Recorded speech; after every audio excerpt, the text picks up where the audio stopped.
Juste après la fin de la guerre, par une soirée d'avril humide et triste, Marcia, dans son vaste salon du XXe siècle, se trouva seule. Seule avec ses aspirations, ses désirs secrets, seule avec ses intimes pensées qui, nées dans cette pièce, s'échappaient vers l'Orient, vers les oliveraies de la lointaine Arcadie, qu'elle n'avait entrevues que dans ses rêves.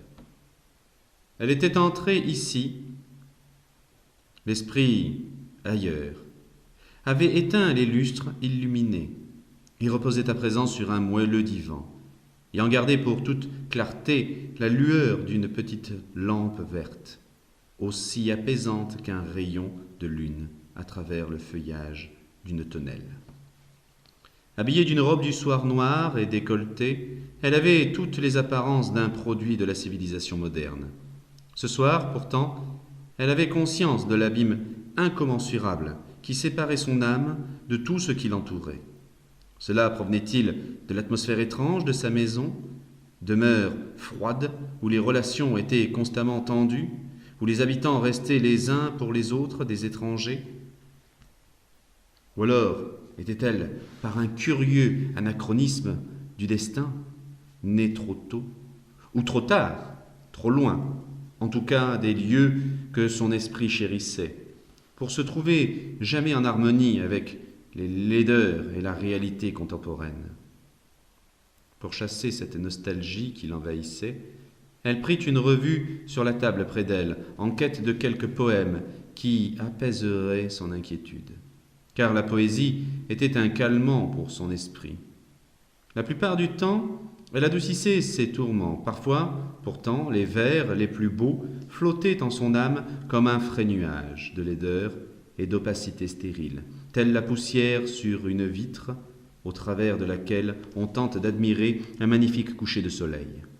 Tournant distraitement les pages de la revue, comme pour y chercher un trésor inestimable, elle tomba soudain sur quelque chose qui dissipa sa langueur. Il sembla qu'une image précise, qu'une vision de rêve l'eût menée plus près de son but insaisissable. Il s'agissait seulement d'un fragment de vers libre, ce compromis pitoyable du poète qui ne parvient pas à maîtriser la divine mélodie des rimes. Ce morceau, pourtant, était imprégné de la musique primitive du barde, qui vit et sent intensément, en quête de l'extase. Sans régularité, il naissait de ces mots, comme spontanée, une harmonie ailée qu'elle n'avait pas rencontrée dans les poèmes classiques et traditionnels qu'elle connaissait. Tandis qu'elle continuait à lire, tout ce qui l'entourait s'estompa peu à peu. Bientôt, il ne flotta plus autour d'elle que les brumes du rêve, brouillard pourpre, parsemé d'étoiles, hors du temps, où seuls se promènent les dieux et les rêveurs. Lune sur le Japon, lune papillon blanc, que rêvent au chant du coucou les Bouddhas aux lourdes paupières, blanches ailes de papillons lunaires, battant sur les ruelles de la ville, réduisant au silence les inutiles mèches des sonores lanternes, au creux des mains des filles. Lune sur les tropiques, bourgeon aux courbes blanches, offrant lentement ses pétales à la chaleur du ciel. L'air est rempli de senteurs et de sons langoureux, une flûte dans la nuit, égrène sa musique d'insectes sous le pétale de la lune, incurvée des cieux. Lune sur la Chine, lune fatiguée sur la rivière du ciel, le mouvement de la lumière dans ses saules, ces éclats de milliers de poissons argentés dans les eaux sombres, les mosaïques des tombes et les temples en ruine, brillent telles des perles, le ciel se peuple de nuages, luisantes écailles d'un dragon. Dans les brumes du rêve, la lectrice appelait les étoiles en mouvement. Dans la joie de sa lecture, elle avait senti naître une ère nouvelle de chant. Elle avait reconnu Pan. Les yeux mi-clos, elle répétait les mots dont la mélodie semblait se cacher derrière cette poésie en prose. Ainsi, les cristaux dissimulés au fond d'un ruisseau avant l'aurore scintillent triomphalement au point du jour. Lune sur le Japon, lune papillon blanc, L'une sur les tropiques, bourgeon aux courbes blanches, offrant lentement ses pétales à la chaleur du ciel. L'air est rempli de senteurs et de sons langoureux. L'une sur la Chine, l'une fatiguée sur la rivière du ciel. Venue des brumes, la silhouette d'un jeune homme resplendissant comme celle d'un dieu. Il portait un casque, un caducée, des sandales ailées, et sa beauté n'avait rien de terrestre. 3 fois, il agita devant les yeux de la dormeuse la baguette que Apollon lui avait donnée en échange de la conque mélodieuse aux 9 cordes. Il plaça sur son front une guirlande de myrte et de roses. Hermès alors parla.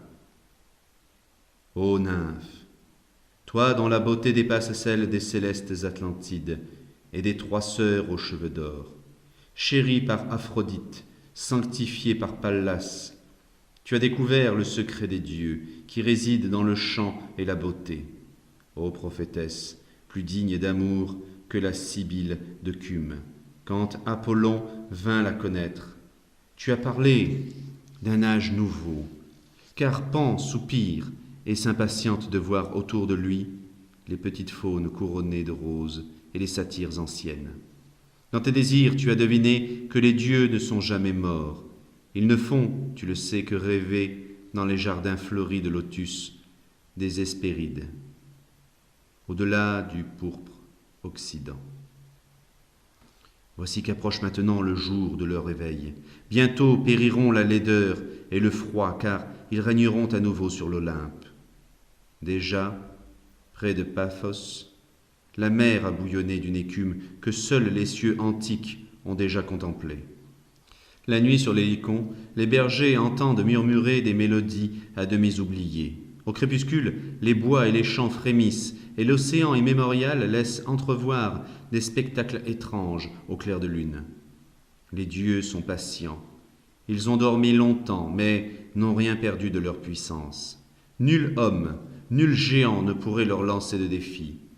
En Tartarie, les titans se tordent d'effroi, et sous l'Etna, en flammes, gémissent les enfants d'Uranus et de Gea.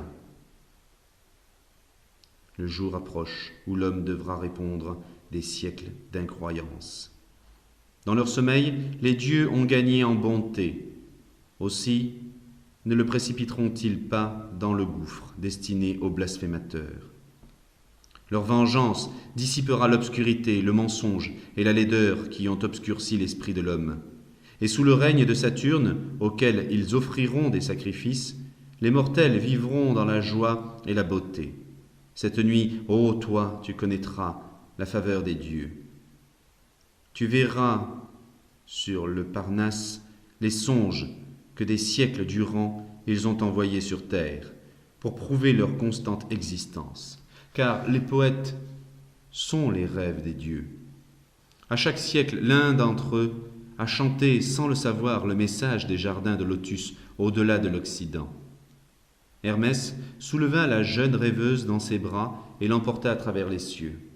Des brises venues du sommet de l'Aïolas les menèrent au-dessus des mers chaudes et parfumées. Ils se trouvèrent soudain devant Zeus, tenant sa cour sur le Parnasse. À la droite de son trône d'or se trouvaient Apollon et les Muses, et à sa gauche Dionysos, couronné de lierre, et les bacchantes resplendissantes de plaisir. Marcia n'avait jamais vu, même dans ses rêves de l'au-delà, pareille merveille. Cependant, elle ne fut pas trop éblouie par cet étonnant spectacle, comme elle l'eût été dans l'Olympe sublime. Car dans cette cour, moins altière, le Père des dieux avait atténué son éclat afin que les yeux des mortels puissent en supporter la vision. À l'entrée de la caverne coricienne, tout ornée de lauriers, 6 personnages étaient assis en rond. Ils ressemblaient à des hommes, mais leur allure était celle des dieux. La jeune fille se souvint d'avoir vu leurs portraits et les reconnut. Ils n'étaient autres que le divin Homère, Dante, l'immortel Shakespeare, Milton, l'explorateur du chaos, Goethe, le cosmique, et Keats, le bien-aimé des muses. C'étaient eux les messagers des dieux, chargés de dire aux hommes que Pan n'était pas mort, car ce n'est que dans la poésie que les dieux parlent aux hommes. Le maître du tonnerre parla. Enfant de ma lignée immortelle, en vérité, tu es ma fille. Regarde sur ces trônes d'ivoire nos messagers augustes. C'est par eux que dans les paroles et les écrits des hommes subsistent les traces de la beauté divine. Longtemps nous avons rêvé dans les jardins fleuris de lotus. Le moment approche où nos voix ne seront plus silencieuses. Le temps du réveil et du changement arrive. Phaéton, une fois de plus, a conduit son char très bas dans le ciel, ravageant les champs, asséchant les cours d'eau. En Gaule, les nymphes solitaires aux cheveux en désordre pleurent auprès des fontaines taries. Au bord des rivières, les pins sont devenus rouges du sang des hommes. Arès et son équipage ont quitté les Hespérides à leur tour. Déimos et Phœbus se sont gavés de paradis artificiels. Tellus se ronge de chagrin et les visages des mortels sont semblables à ceux des Érines. Au milieu du chaos, notre plus jeune messager s'apprête à annoncer sa venue. C'est lui que nous avons choisi pour fondre en un semblable glorieux toute la beauté que le monde a connue. Ces mots se feront l'écho de la sagesse et de la bonté du passé. C'est lui qui proclamera notre retour. Nos guides ont été ces hommes que tu vois assis à l'entrée de la grotte coricienne. Dans leur chant, tu reconnaîtras les notes sublimes qui sont notre marque. Écoute bien leurs paroles. L'un après l'autre, ils vont chanter pour toi. De nouveau, tu entendras ces notes dans la poésie future qui viendra apporter en ton âme plaisir et paix. Mais il te faudra attendre de longues années encore, comme Alphée qui enfouit ses eaux dans l'âme, d'Hélas ressurgit dans la lointaine Sicile sous la forme de la cristalline Aréthuse. Ainsi, chaque note qui réintégrera son antre secret t'apparaîtra plus tard, après ton retour sur la terre. Alors Homère se leva, le plus ancien des bardes. Il prit sa lyre et chanta son hymne à Aphrodite.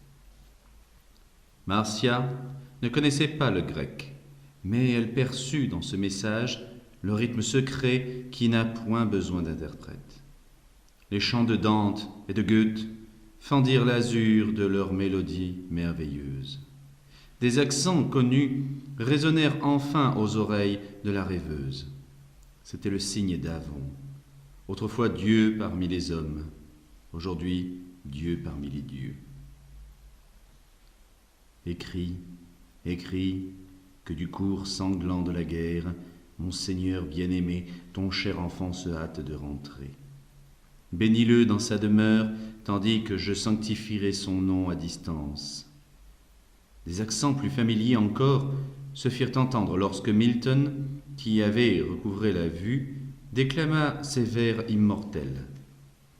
Laisse ta lampe apparaître vers le minuit au sommet d'une tour solitaire, d'où je puisse deviner la grande ourse avec Hermès, 3 fois grand, ou déchiffrer le langage de Platon pour découvrir les mondes que l'esprit immortel recèle. L'esprit qui délaisse son enveloppe corporelle laisse parfois s'échapper la splendide tragédie parée de ses atours. Au nom de Thébès, du Péloponnèse ou de Troie la divine. Enfin, ce fut le tour du jeune Keats.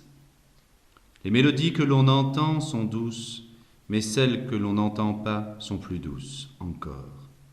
Aussi, doux pipeau, jouez. Lorsque cette génération se sera écoulée, tu assisteras au malheur d'autres que nous-mêmes. Fidèle ami de l'homme, à qui tu expliqueras la vérité est dans la beauté dans la vérité. C'est tout ce que tu sais de la terre, tout ce que tu as besoin de savoir. Le chanteur s'arrêta. Alors la déesse, aux doigts de rose, se prosterna aux pieds du maître du tonnerre. Seigneur, s'écria-t-elle. Il est temps que j'ouvre les portes de l'Orient.